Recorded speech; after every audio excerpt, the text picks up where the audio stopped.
Katie's next. Katie Stone. Katie is the SEO lead at Lead Hub. It's a full-service agency for home services. They do lots of local SEO. They're based in San Antonio. This is Katie's first conference presentation. I know, very exciting. Okay, Google search first using Google Search Console. Welcome, Katie.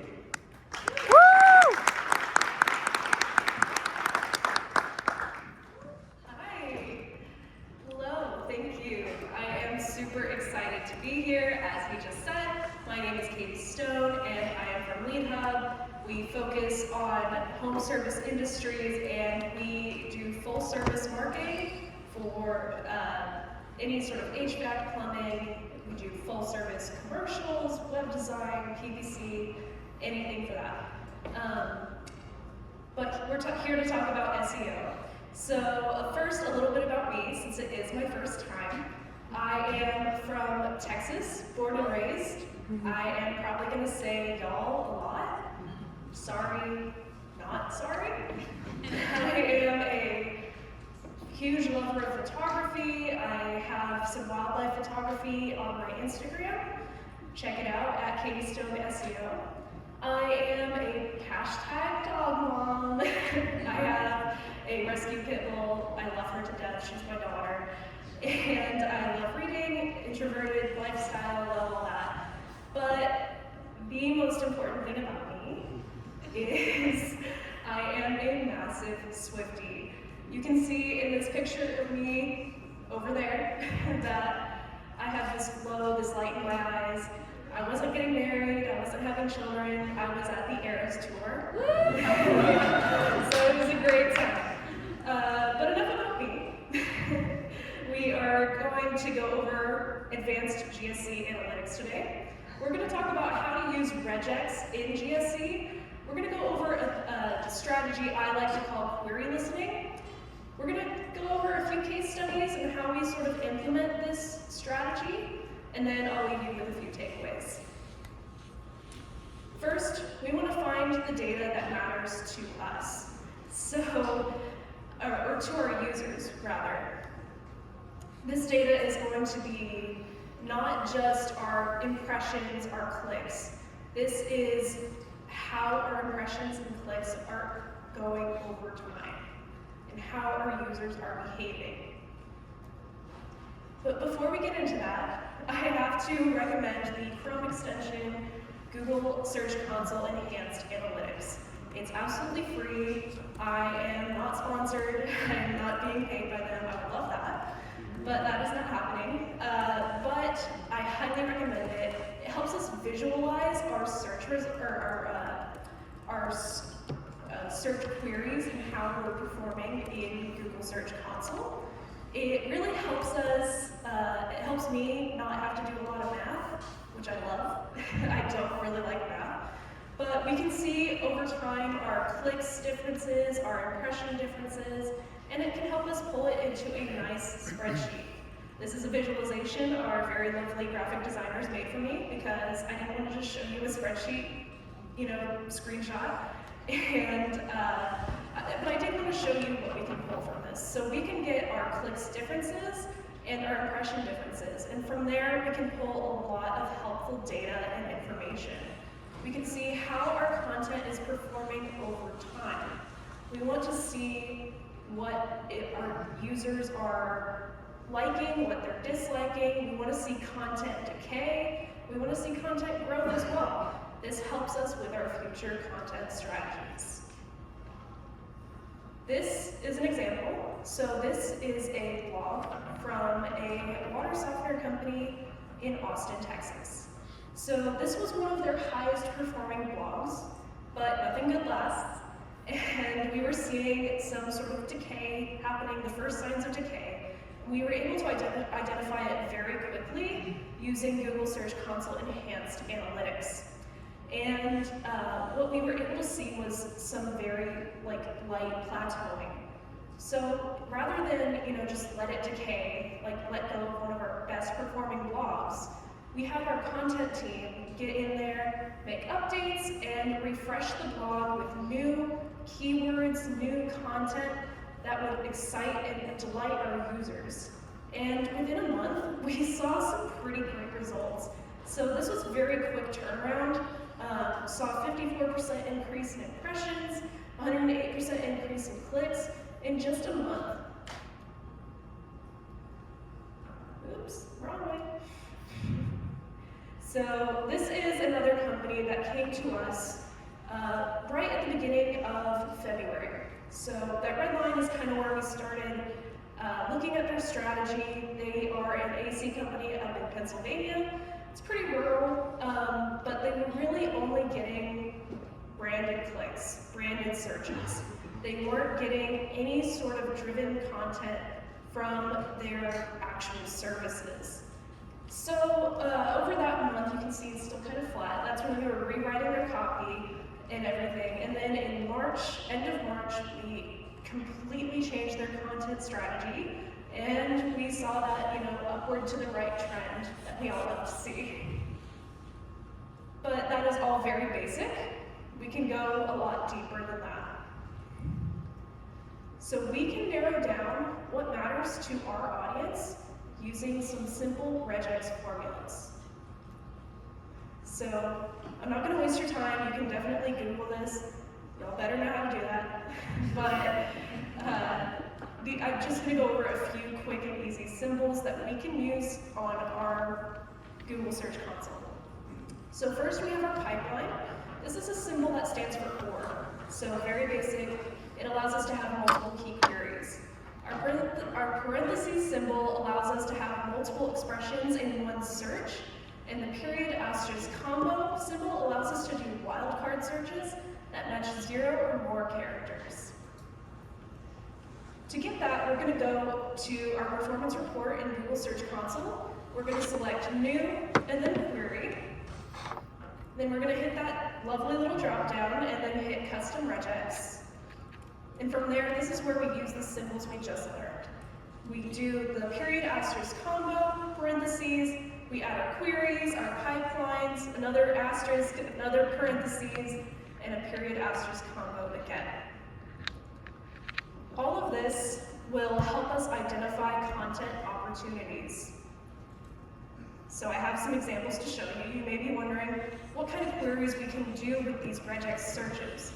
So my personal favorite and the most pertinent probably to the service industry is question queries. So like we said before, we work with the home service industry, HVAC, plumbing. People have a lot of questions about their homes. There's a lot that can go wrong in a home. Plumbing, pipes can burst, toilets start running or overflowing. It can be really stressful to be a homeowner. So we want to be there for our clients. We are asking questions, or we're searching for the questions they're asking using keywords like who, what, when, where, how, can, why, and should. If you're more in an e-commerce space, or you have some sort of product you're selling, you want to look at more commercial intent keywords. This is something that I actually saw on Search Engine Journal, mostly because I'm not in e-commerce, but I didn't want to leave you guys hanging. You can look at keywords like best, top, alternate, alternative, both versions of versus, and review. If you've ever been looking for a product, you know that you want to compare two products together. You know that a lot of those product versus product pages perform very well. So this will help you identify what keywords are getting your users to your business already. We can also use this for brand listening. So we oversee a client called Connecticut Water Softeners. They are a national brand with their own brand awareness. However, people do not always spell it correctly. I have seen every version of Connecticut that there is known to man, and I like to include all of those versions to do just a very generic, quick branded search. I'll look up Kinestico, Kinico, Kinetic, any version of Connecticut you can think of. I have seen it, I have heard it, it's out there. And with this, we can help determine if our clients need a little bit more brand awareness And we can also see some of the keywords associated with the other spellings of our brand when we're maybe not as well known to some. This is also a personal favorite of mine. So we do a ton of local SEO. And because of that, our clients want to appear locally. So I have a client, Mission AC, out in Houston, and they service the whole regional area. And if you're from Houston, you know that's a big area. So I like to search Houston, Texas for good measure, Katy, Richmond, Manville, Bel Air, Conroe, all of those little areas around Houston, Texas. And that helps me see what visibility we have in those areas. This helps me see where we might need a little bit more hyperlocal content and where we want to maybe expand. So an example of this is with a plumbing company in San Antonio. So not so fun fact, if you are from San Antonio, you have the unfortunate pleasure of having some of the nation's hardest water. It is very, very mineral-y. So not great for hair, skin, or nails, and definitely not great for appliances and water heaters. One of our plumbing clients, they wanted to sell more water heaters. It's a big ticket item for them. They want it out. They want to push them out so much. And we needed another angle because every plumber in San Antonio wants to do that too. So what we ended up doing was we found water heater keywords were kind of appearing with water softener keywords. And because San Antonio, what we know about it, we know that they have this really hard water problem, we created an internal linking opportunity that I hope Griffin would be proud of. And we added 2 paragraphs, just 2 paragraphs, to the water heater page about water softeners and how they can help extend the life of your water heater. Within a month, we saw 23% increase in impressions. Again, not a silver bullet. This is not your, yay, we did it, yay, ranking #1 SEO. But this, when implemented at scale across your business and given more than a month's time, over time you will start to see those impressions, those clicks improving and turning into conversions and revenue. You can also get rid of a few keywords if you don't want to see them. So a lot of HVAC keywords, if sometimes you want to see just heating, but heating is often followed by and cooling or and conditioning. So all you have to do is add doesn't match regex and add your keywords that you do not want to see. I call this whole strategy query listening. So query listening is how we are finding what our users are searching for. The people, remember, at the end of the day, they aren't searching for keywords, they're searching for topics. They're searching for ideas, they're searching for answers. They don't care what Moz and SEMrush and Ahrefs have to say about each little keyword that has whatever volume, whatever keyword difficulty. They don't care. Sorry, Ahrefs and all y'all, I do love you. but the people don't know about that. They just want the answers and the solutions to their problems. So when we apply query listening, we're able to find what we have some sort of topical authority on and build on it and expand it. This is our AC company in Houston. I already brought them up, Mission AC. They actually became Mission AC Plumbing and Electrical back in March. They added on electrical services, and we added that content, the main services, to their site. It was great, but it wasn't performing super well. So we did some query listening, and we added some topic clusters that surrounded the keywords they were already starting to get a little bit of traffic for. You can see we have an electrical fixtures page. We were getting traffic for home automation keywords, but we didn't have home automation blogs or content on our site. Same with exhaust fan installations, same with light fixture and ceiling fan installation. So we changed all that, we added it to the site, and it resulted in featured snippets and AI overviews. And all of that translated into increased engaged sessions by about 230% and a 120% increase in event count on the electrical services page. Pretty good for 3 blogs. We can use query listening for more than that though. We can also use it for multimedia creation. If you've ever had a writer's block situation or just a creative block, and I know everyone has, then you know it can be hard to come up with content. But not anymore, because your clients or your customers are already telling you what they want. You just have to listen to them. This brings me to our very young company, Jumpstart Junk Removal. I say young because they're only about 2 years old. They're a new junk removal company in San Antonio. And luckily for me, their owner is very open-minded to me experimenting and playing with his account and letting me use it like a guinea pig. But it's had some pretty fun results. So when we first launched them, we launched them with their main services: junk hauling, junk removal, debris renovation, all that. We didn't have anything about decluttering. That's not what we were targeting. We were targeting the solution. We weren't targeting the problem. But people were starting to get to us through decluttering keywords. Mess, clutter, you know, I put them in a heart-shaped hand clap. So we changed all that. We added a blog series about decluttering. It's called the Decluttering Guide, and it is the most popular content on the site.